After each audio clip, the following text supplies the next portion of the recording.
अस्सलाम वालेकुम नाजरीन। एक मियाँ बीवी एक काउंसलर के पास गए। इनका आपस में शदीद झगड़ा चल रहा था। वो एक दूसरे का चेहरा देखने के भी रवादार नहीं थे। उन्होंने सोचा कि लोगों के मशवरे पर अमल दरामद किया जाए और थोड़ी सी थेरापी करा ली जाए। जब वो दोनों ऑफिस में दाखिल हुए तो काउंसलर ने दोनों के चेहरे पर सख्त कशीदगी देखी। इसने इन दोनों को बैठने के लिए बोला। जब वो बैठ गए तो इसने बोला कि अब आप बताएं कि आपको क्या मसला है। तो वो दोनों यकदम बोलना शुरू हो गए और एक सांस में एक दूसरे पर तनकीद के पहाड़ डाल दिए। दोनों अपने मौक़िफ़ से पीछे हटने को तैयार ना थे। काउंसलर ने इन दोनों को अपने दिल की भड़ास निकालने दी और चुप करके इनकी लड़ाई ख़त्म होने का इंतज़ार करने लगी। जब दोनों बोल बोल कर थक गए तो काउंसलर ने इन्हें बोला कि अच्छा, तो ये लड़ाई और ख़ामियों वाली कहानी हो गई। अब एक दूसरे की खूबियाँ बयान करो। हम दोनों को एक दूसरे में क्या क्या बातें पसंद हैं। दोनों बिल्कुल खामोश हो गए। बहुत देर तक दोनों ने कुछ नहीं बोला। काउंसलर समझ गई कि इनको एक दूसरे पर इतना शदीद गुस्सा है कि एक दूसरे की कोई बात अच्छी याद नहीं है और ना ही वो याद करना चाहते थे।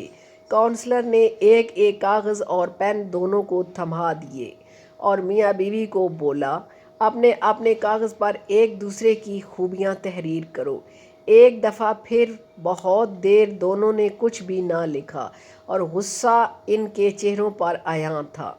बहुत देर के बाद खावंद ने जैसे ही अपने कागज़ पर कुछ लिखना शुरू किया तो एकदम ही इसकी बेगम ने भी तेज़ तेज़ अपने कागज़ पर कुछ लिखने लगी। लग रहा था कि अभी भी दोनों मुकाबले में अपना अपना कागज़ भरने बैठ गए हैं।